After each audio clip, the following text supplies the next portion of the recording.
Assalamualaikum warahmatullahi wabarakatuh. Kali ini pada mata kuliah teknologi flavoring, kita akan membahas tentang flavor delivery atau bagaimana flavor itu terlepas dari bahan pangan lalu diterima oleh panca indera kita. Apa saja faktor-faktor yang mempengaruhi dari flavor delivery, bagaimana flavor itu berinteraksi dengan bahan pangan akan kita bahas pada perkuliahan kali ini. Gambar di kiri ini mengilustrasikan bagaimana pada saat kita makan itu flavor bisa kita rasakan. Jadi di sini terlihat bahwa makanan masuk ke dalam mulut yang hijau ini. Ini makanan masuk ke dalam mulut, kita kunyah-kunyah begitu ya. Dan ketika kita makan, proses pengunyahan terus air liur tercampur dengan makanan, di situ flavor dilepaskan. Nah, flavor itu kan kombinasi antara rasa dan aroma. Untuk flavor yang bertanggung jawab untuk rasa, dia akan diterima oleh lidah, ini yang warna kuning. Diterima oleh lidah, masuk ke reseptornya lidah, itu kita rasakan sebagai suatu rasa. Lalu beberapa dari senyawa flavor yang bersifat volatil atau yang mudah menguap atau yang biasa kita kenal sebagai aroma, dia akan menguap dan naik. Jadi dia lewat di kerongkongan ya. Di sini terus dia akan naik menuju ke hidung. Nah, di hidung nanti akan menempel di suatu reseptor juga. Nah, ketika si aroma, senyawa aroma ini terlepas dari makanan dan mencapai ke hidung, disitulah kita merasakan aroma. Nah, kombinasi dari rasa dan aroma ini yang disebut dengan flavor. Nah, yang penting diketahui di sini adalah konsentrasi dari senyawa flavor yang lepas dari bahan makanan itu harus cukup tinggi atau konsentrasinya cukup untuk dapat menstimuli reseptor kita atau olfactory system kita. Jadi kalau walaupun kita tambahkan di dalam suatu bahan pangan banyak sekali komponen flavor, tapi dia tidak terlepas dari bahan tersebut, dia terperangkap dalam matriks bahan pangan, tidak akan terasa oleh manusia. Tapi kalau si flavor itu hanya akan terasa jika dia terlepas dari bahan pangan dalam konsentrasi yang cukup untuk dapat kita deteksi oleh reseptor maupun dari syaraf-syaraf kita. Nah, di sini penting untuk mempelajari bagaimana suatu flavor itu terlepas dari bahan pangan. Itu yang disebut dengan flavor delivery.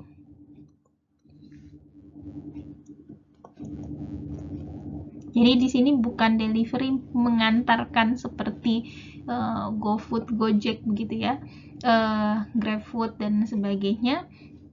Tapi maksud delivery di sini adalah bagaimana si bahan pangan itu mengantarkan atau si flavor itu terlepas dari suatu bahan pangan sehingga dapat kita deteksi flavornya. Interaksi flavor dengan produk pangan. Jadi tipe dari interaksi antara flavor dan produk pangan itu bisa kita bagi menjadi dua tipe interaksi, yaitu attractive interaction dan repulsive interaction. Attractive interaction itu artinya bahwa terjadi suatu interaksi tarik-menarik lah begitu ya antara flavor dengan komponen pangan. Artinya di sini dia cocok. Kalau repulsif artinya dia menolak, terjadi penolakan interaksi penolakan di sini ditandai dengan pelepasan dari senyawa aroma atau senyawa flavor. Nah, bagaimana yang menentukan apakah dia attractive interaction ataupun repulsive interaction itu sangat tergantung dari sifat fisikokimia baik dari senyawa flavor maupun komponen pangannya. Nah, lalu bagaimana si flavor ini bisa berinteraksi dengan bahan pangan atau berikatan dengan bahan pangan? Ada beberapa istilah yang perlu diketahui terkait dengan interaksi ini, yaitu yang pertama adalah absorpsi dan adsorpsi. Nah, bedanya apa? Kalau absorpsi itu interaksinya dengan keseluruhan atau bagian dalam dari bahan makanan itu. Jadi si flavornya itu terlarut di dalam bahan pangan. Kalau adsorpsi itu interaksi flavor dengan bahan pangan itu hanya terjadi di permukaan saja. Permukaan di sini bisa permukaan luar maupun permukaan dalam dari matriks suatu bahan pangan. Terus ikatan-ikatan antara si flavor dengan bahan pangan itu juga ada berbagai jenis. Yaitu yang pertama ada ikatan kovalen. Nah, ikatan kovalen ini pure ikatan kimia yang bersifat irreversible. Jadi dia yang paling kuat ikatannya. Nah, kalau terjadi ikatan kovalen ini justru bisa menyebabkan flavor itu tidak terdeteksi karena dia berikatan dengan secara kuat dengan matriks pangan. Jadi sulit untuk dilepaskan. Terus flavor juga bisa berikatan melalui gaya van der Waals atau ikatan hidrogen atau interaksi hidrofobik. Jadi bahannya hidrofobik dengan yang hidrofobik juga, atau dengan ikatan ionik. Nah, yang 4 ikatan yang lain ini relatif lebih mudah untuk lepas dibandingkan dengan ikatan kovalen. Tentang ikatan mana yang terjadi antara flavor dengan bahan pangan itu sangat dipengaruhi oleh jenis flavornya dan terutama oleh komposisi bahan pangannya. Jadi apa yang terdapat di bahan pangan itu? Protein jenis apa? Terus karbohidrat dan juga lemak. Nah, komposisi dari bahan makanan ini akan mempengaruhi dari ikatan atau jenis interaksi yang akan terjadi antara flavor dan bahan pangan. Ini menjadi tugas ya untuk menjelaskan perbedaan dari jenis ikatan fisikokimia ini, kovalen, van der Waals, hidrogen, hidrofobik interaction, terus juga ikatan ionik. Nah, ini nanti dikumpulkan melalui Google Class. Untuk bisa memahami bagaimana suatu flavor terlepas dari bahan pangan, lalu dia bisa dideteksi oleh panca indera, itu kita perlu memahami tentang termodinamika dan kinetika dari flavor delivery. Nah, beberapa konsep dasar akan dijelaskan pada kuliah kita kali ini, namun perlu dicatat bahwa di materi kuliah ini baru pengenalan tentang termodinamika dan kinetika flavor delivery. Untuk yang ingin mengetahui lebih lanjut atau yang ingin mendalami jika melakukan penelitian tentang flavor delivery, maka perlu merujuk kepada buku maupun jurnal-jurnal yang terkait.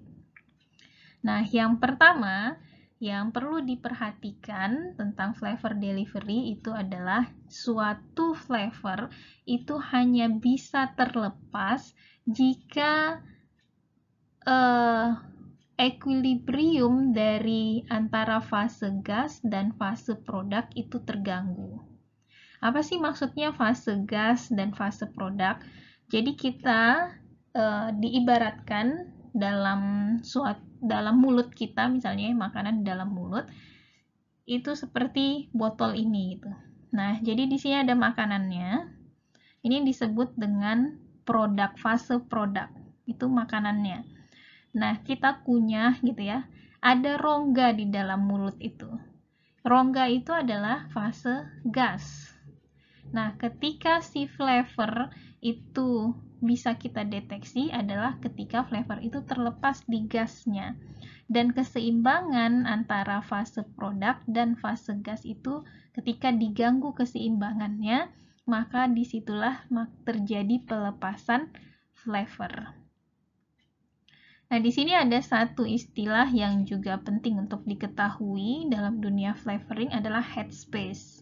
Headspace itu apa? Bagian dari yang gas phase-nya itu, fase gasnya, atau bagian yang kosongnya, yang tidak ada produknya. Jadi kalau di mulut, headspace-nya itu adalah rongga mulutnya. Kalau di botol, headspace-nya ini yang bagian kosongnya ini. Nah, di headspace ini, di bagian fase gas, kalau dia terjadi keseimbangan antara di fase gas dan di fase produk, maka tidak ada si flavor yang terlepas. Nah, keseimbangan ini harus diganggu. Ganggunya bagaimana? Itu misalnya ketika dia terlepas, maka ini kalau tutupnya dibuka, maka kan gasnya akan keluar. Kalau gasnya keluar, maka keseimbangan di antara fase produk dan fase gasnya terganggu. Maka flavor akan keluar terus, akan dia terlepas dari bahan makanan. Itu kenapa kalau kita punya makanan yang misalnya kopi gitu ya. Kopi itu kan aromanya kuat sekali. Kalau misalnya si kemasan kopinya atau botol tempat penyimpanan kopi kita biarkan terbuka lama, maka flavornya akan hilang lama-lama. Karena tadi si keseimbangan antara fase gas dan fase produknya terganggu, sehingga selama si kemasan itu dibuka, flavornya akan terlepas terus. Tapi kalau dia ditutup, maka terjadi keseimbangan, tidak ada sampai dia di sini terjadi equilibriumnya tercapai, maka tidak ada flavor di kopi atau di produk yang terlepas ke headspace. Nah, itu tadi. Jadi equilibria atau keseimbangan antara fase gas dan fase produk itu terjadi ketika tidak ada lagi transfer massa dari produk ke gas. Nah, di sini yang penting untuk menjelaskan tentang gas product phase equilibria ini adalah partition coefficient, atau kita simbolkan dengan K atau KI. I itu merupakan jenis flavornya apa gitu ya. Jadi kalau KI artinya partition coefficient untuk flavor I atau koefisien partisi. Nah, koefisien partisi itu kita bisa definisikan adalah rasio dari fraksi mol dari flavor yang ada di fase gas dibagi dengan fraksi mol yang ada di fase produk. Nah, rasio ini atau disebut dengan koefisien partisi itu sangat bergantung pada suhu. Karena suhu ini akan mempengaruhi pelepasan dari flavor. Nah, kalau ada suatu flavor dengan dalam medium tertentu, terus ada nilai partition koefisiennya, kita bisa menyimpulkan, misalnya kalau semakin tinggi partition coefficient, artinya flavor dengan produknya tersebut memiliki kompatibilitas yang rendah atau kecocokan yang rendah, sehingga dia lebih mudah untuk terlepas. Misalnya apa sih yang low compatibility? Misalnya flavor yang bersifat non-polar. Non-polar itu yang tidak larut air. Itu kalau dicampurkan dengan media air, maka kompatibilitasnya atau kecocokannya sangat rendah. Nah, di sini nilai partition coefficientnya pasti tinggi. Tapi kalau misalnya si flavor kita yang jenis non-polar tadi ditambahkan di produk pangan yang juga nonpolar, misalnya makanan yang banyak minyaknya, maka nilai partition koefisiennya akan rendah karena cocok antara flavor dengan produk. Nah, kalau dia cocok, semakin tinggi interaksi antara flavor dengan bahan makanan, maka dia kecepatan untuk dilepaskan si flavornya akan lebih rendah. Laju dari pelepasan flavor dari suatu bahan pangan ke dalam rongga mulut kita itu sangat dipengaruhi oleh bagaimana kita memakan atau mengunyah produk tersebut. Ada yang mengunyah, langsung dikunyah gitu ya, ada yang dimut dulu, itu akan mempengaruhi kecepatan dari pelepasan flavor.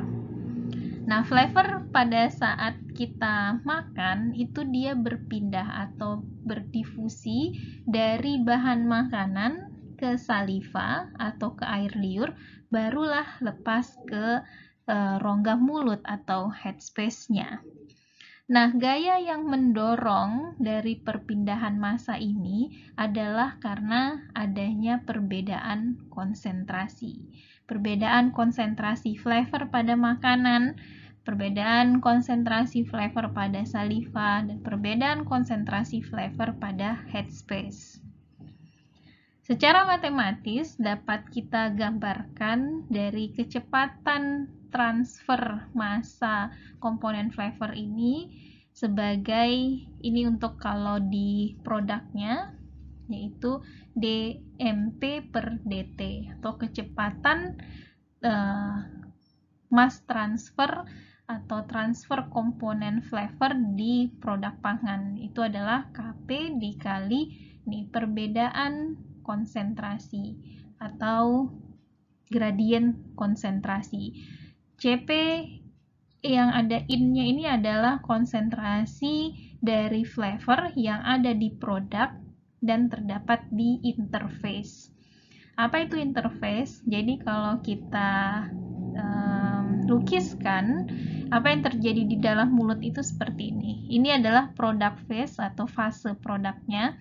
Dan yang putih ini adalah gas phase-nya atau fase gas. Nah, yang dimaksud dengan interface itu adalah di sini, di perbatasan antara produk dengan fase gasnya.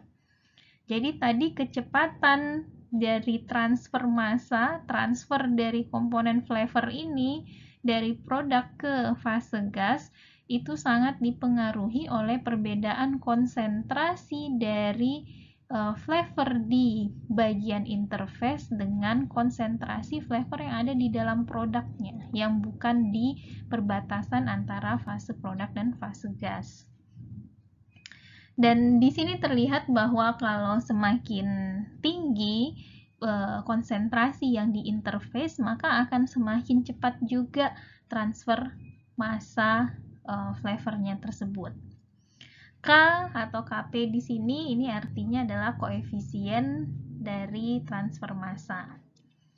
Nah, bagaimana transfer massa yang ada di fase gas? Nah, di fase gas ini dilukiskan sebagai dmg per dt sama dengan Kg dikali perbedaan konsentrasi yang ada di fase gas, yaitu Cg dikurang Cg interface. Interface-nya adalah yang antara fase gas dan fase produk. Nah, kalau untuk di fase gas, ini perbedaan atau gradien konsentrasi antara Cg dengan Cgi ini itu bisa kita abaikan karena konsentrasi yang di sini itu cepat sekali berubahnya. Jadi yang di interface ini cepat sekali hilangnya. Dia akan menguap langsung, misalnya terhirup gitu ya. Maka sebenarnya tidak terlalu signifikan mempengaruhi pada transfer massa komponen flavor.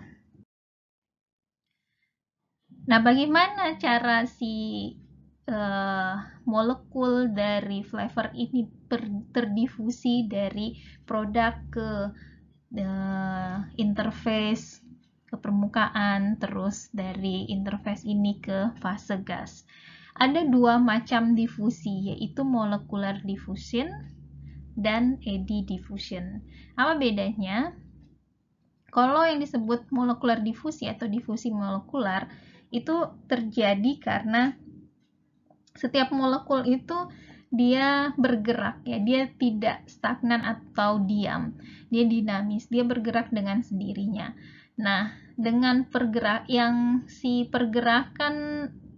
acak dari molekul ini disebut dengan molecular diffusion. Jadi dia bergerak dengan sendirinya. Seperti misalnya kalau kita masukkan di sini di gambar ini ya, kita masukkan satu tetes pewarna di dalam air yang diam.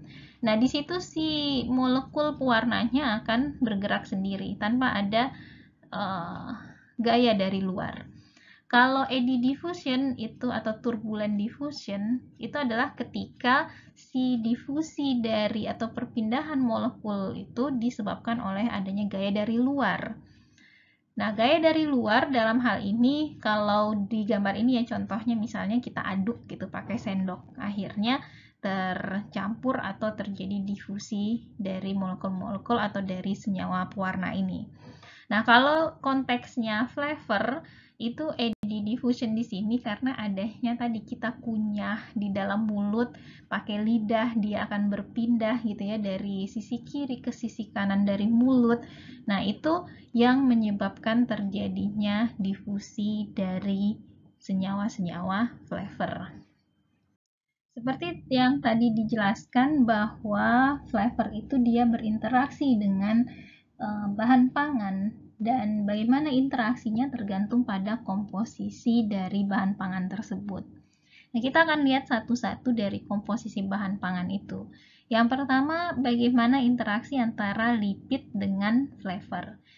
Di sini perlu digarisbawahi bahwa kebanyakan dari komponen flavor itu bersifat lipofilik. Lipofilik artinya suka lipid atau suka lemak.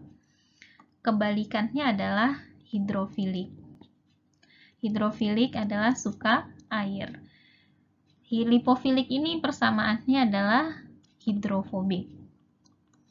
Fobia gitu ya. Tidak suka hidro, air, fobik tidak suka, jadi tidak suka air. Nah, bisa kita tahu tingkat lipofiliknya atau tingkat dia lebih larut dalam air atau dalam lemak itu bisa kita lihat dari seberapa panjang rantai karbon dari senyawa flavor tersebut. Seperti misalnya di sini kalau dia termasuk dalam golongan alkohol atau yang kedua di sini golongan keton. Nah, si rantai karbon bisa kita lihat dari kalau propanol, ingat propana ada 3 karbonnya, butana 4, terus penta 5, heksa 6, dan seterusnya. Jadi semakin ke bawah sini, maka si rantai karbonnya semakin panjang. Ini juga. Nah, semakin panjang rantai karbonnya, maka dia akan semakin larut dalam lemak. Nah, ini tabel ini menunjukkan partisi koefisien, gas liquid partition coefficient. Liquidnya adalah ada yang oil atau minyak dan water atau air. Nah, ingat tadi di koefisien partisi sebelumnya bahwa semakin tinggi nilai partisi koefisien maka menunjukkan dua senyawa itu atau dua komponen tersebut semakin tidak kompatibel atau semakin tidak cocok. Nah, kelihatan di sini kalau kita lihat, oh, kalau kita punya senyawa 2 nonanol, terus kalau di minyak koefisien partisinya 0,3, kalau di air partisi koefisien 5,6. Nah, berarti 2 nonanol ini lebih kompatibel atau lebih cocok dengan minyak atau dengan air, hanya melihat dari partisi koefisien. Bisa kita lihat, semakin besar semakin tidak kompatibel. Nah, sesuai tadi ya, kalau semakin panjang rantai karbonnya, maka semakin dia bersifat lipofilik atau suka minyak atau suka lemak. Nah, jadi tadi partition koefisien, jadi kalau sudah tahu partition koefisiennya, kita bisa menebak nanti kalau senyawa X ini atau flavor ini dia lebih cocoknya dengan larutan yang mana? Larutan yang berlemak kah atau larutan yang lebih banyak airnya? Nah, kalau kasus tadi 2 nonanol ini ya, kan partition koefisiennya lebih rendah di minyak. Berarti dia berinteraksi lebih kuat si flavor ini dengan minyak. Kalau misalnya si flavor 2 nonanol ini dicampurkan dalam bahan pangan yang sebagian besar komposisinya adalah air, maka 2 nonanol akan semakin mudah untuk terlepas dari bahan pangan. Nah, kalau terlalu cepat lepas ini juga kita tidak inginkan. Kenapa? Karena jangan sampai si flavor ini sudah hilang selama penyimpanan. Pada saat si konsumen mau makan, sudah tidak terasa lagi flavornya. Gitu. Jadi harus mencapai kesetimbangan di mana flavornya tidak terlalu cepat terlepas dan juga tidak terlalu lama. Kalau terlalu lama, bahkan di dalam mulut sudah kita kunyah-kunyah gitu ya, belum juga terasa. Nah, interaksi dari flavor terhadap lipid itu umumnya melibatkan gaya van der Waals dan juga interaksi hidrofobik, karena tadi dia bersifat lipofilik. Untuk interaksi flavor dengan karbohidrat, ini tergantung dari jenis karbohidratnya. Nah, biasanya atau secara umum untuk simple sugar ini monosakarida dan disakarida ya. Monosakarida seperti glukosa, fruktosa, terus disakarida misalnya sukrosa. Itu ikatan antara flavor dengan gula sederhana itu jarang sekali ada. Dan biasanya kehadiran dari gula sederhana ini meningkatkan koefisien partisi dari gas liquid. Nah, ingat lagi bahwa semakin tinggi koefisien partition artinya kompatibilitasnya semakin rendah. Terus kalau untuk polisakarida, kebalikannya biasanya flavor ini banyak yang berinteraksi dengan polisakarida. Interaksinya melalui ikatan hidrogen. Nah, karena bagusnya interaksi antara flavor, senyawa-senyawa flavor dengan polisakarida, nah polisakarida sering digunakan sebagai flavor encapsulation. Apa itu? Jadi di flavor encapsulation ini si flavornya seperti diperangkap dalam suatu kapsul gitu. Kapsulnya bukan kapsul yang seperti kapsul untuk obat ya. Itu kapsul dalam artian karena dia terperangkap di tengah-tengah matriks si misalnya polisakarida sebagai kapsulnya. Seperti gambar di sini, ini mikrokapsul. Jadi mikrokapsulnya terbuat dari gum. Gum itu termasuk dalam polisakarida. Nah, di ini yang warna biru ini adalah gum atau polisakaridanya. Nah, di dalam polisakarida ini ada komponen senyawa flavor. Jadi komponen senyawa flavor seperti diselimuti oleh suatu polisakarida. Nah, tujuannya untuk apa dilakukan kapsulasi ini adalah agar meningkatkan kestabilan dari flavor. Kadangkala karena proses produksi maupun selama penyimpanan, makanan itu terpapar dengan panas, dengan oksigen, dengan cahaya yang bisa mempengaruhi flavor. Nah, supaya bisa terlindung flavornya, maka kita beri dia selimut atau kapsul yang menyelimuti dia.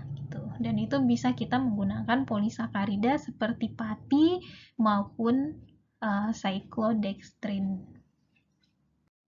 Flavor juga dapat berinteraksi dengan protein.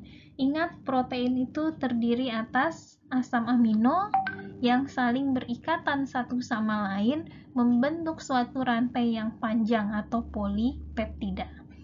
Nah, flavor itu bisa berinteraksi baik dengan asam amino bebas, jadi komponen terkecil dari protein, maupun dengan grup amino bebas yang ada pada suatu rantai protein.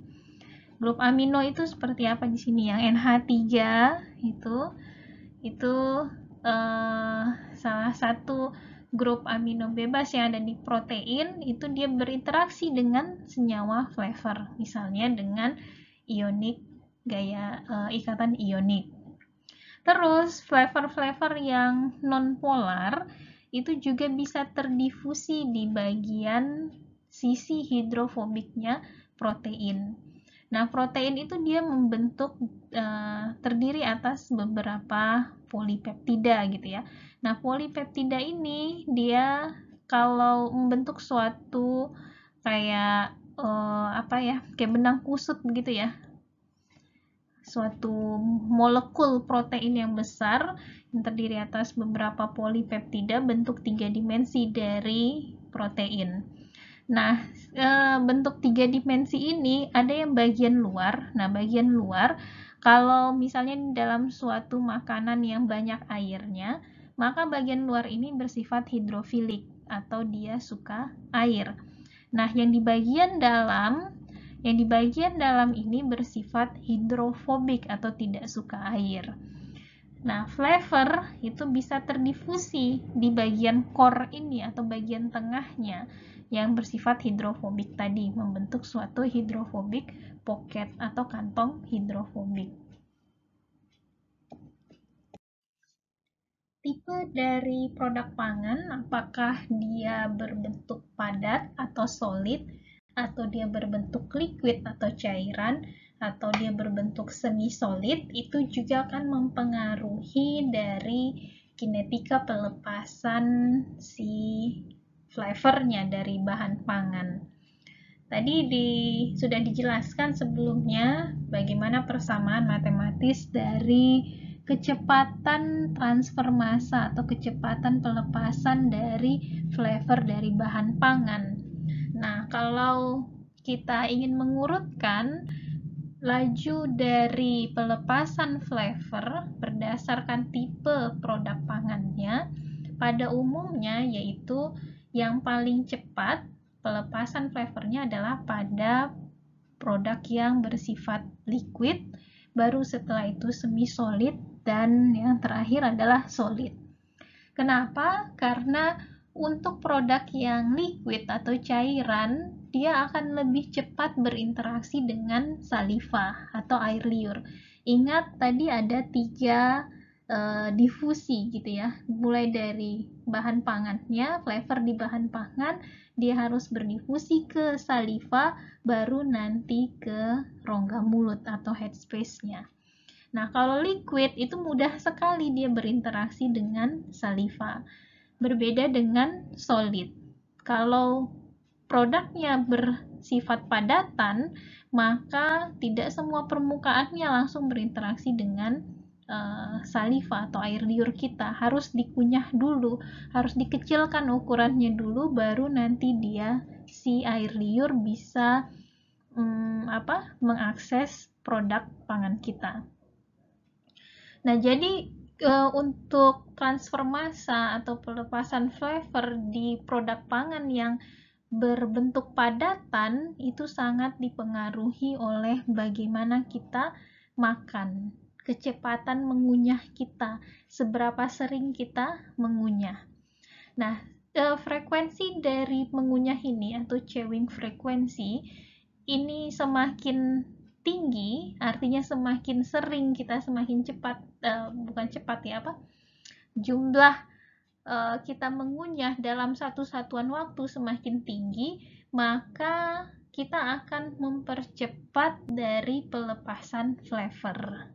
Itu kenapa kalau misalnya makan permen karet misalnya, semakin kita cepat atau semakin sering kita mengunyah, itu lebih banyak flavor yang terasa dan lebih cepat juga hilangnya si flavornya, karena kalau sudah semua flavornya terlepas dan kita rasakan, maka permen karet itu tinggal gumnya saja yang tidak ada flavornya.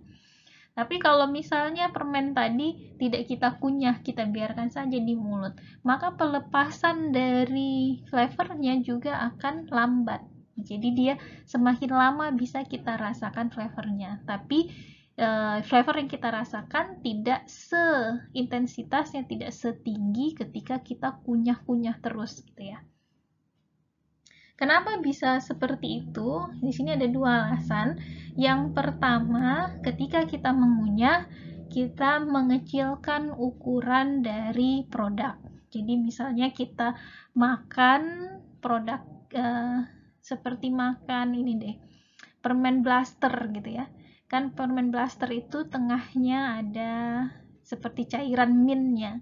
Nah, kalau kita kunyah, kita pecahkan si padatan makanan tersebut. Makanan itu pecah dia. Apapun yang ada di dalamnya jadi terekspos. Nah, flavornya yang ada di bagian dalam produk tersebut karena kita kunyah dia pecah, maka dia bisa terlepas ke headspace. Tapi kalau misalnya tidak kita kunyah, maka yang bagian dalamnya tetap di bagian dalam, dia tidak akan terdifusi keluar. Itu yang pertama, karena pengecilan ukuran. Terus yang kedua, mengunyah ini membuat lebih banyak permukaan dari produk pangan tersebut yang berinteraksi dengan saliva. Jadi salivanya semakin melarutkan komponen flavor dan setelah itu flavor akan terlepas ke rongga mulut. Nah, ini dia kenapa kok bisa permukaannya jadi lebih banyak yang berinteraksi dengan saliva, karena kan ketika kita mengunyah itu si produknya itu tercampur gitu ya, berpindah dia dari kiri ke kanan, selain juga ukurannya yang lebih kecil. Nah, seperti itu untuk yang produk solid. Tadi kalau produk yang liquid itu dia sangat mudah ya, tidak terlalu dipengaruhi oleh pengunyahan karena dia cepat sekali tercampur dengan air liur sehingga cepat kita rasakan. Kalau yang semi solid tergantung kecepatannya dari jenis produknya. Kalau dia mudah meleleh misalnya seperti agar-agar gitu ya, atau ya agar-agar yang ketika kita makan dia cepat lumer di mulut bercampur dengan air liur, juga pelepasan flavornya akan menjadi mudah.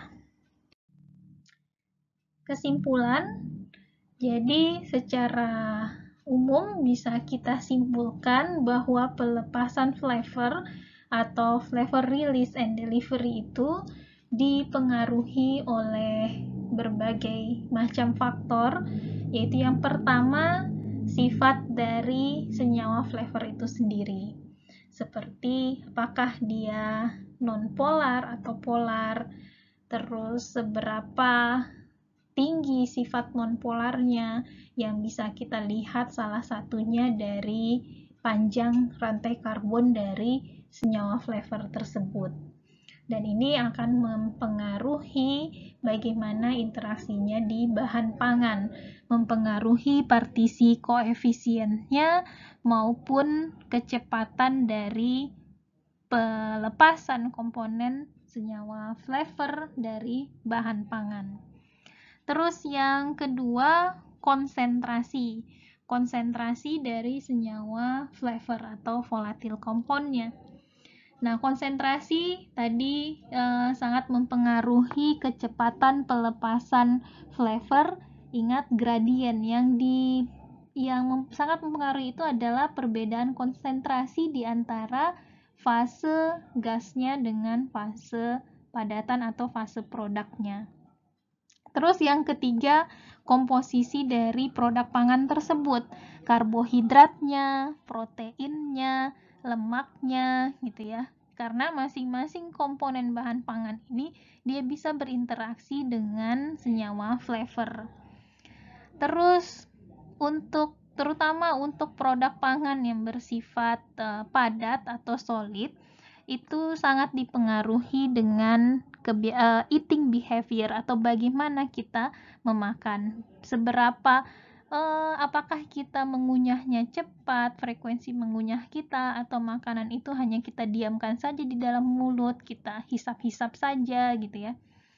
Terus suhu juga sangat mempengaruhi, terutama pada partisi koefisien.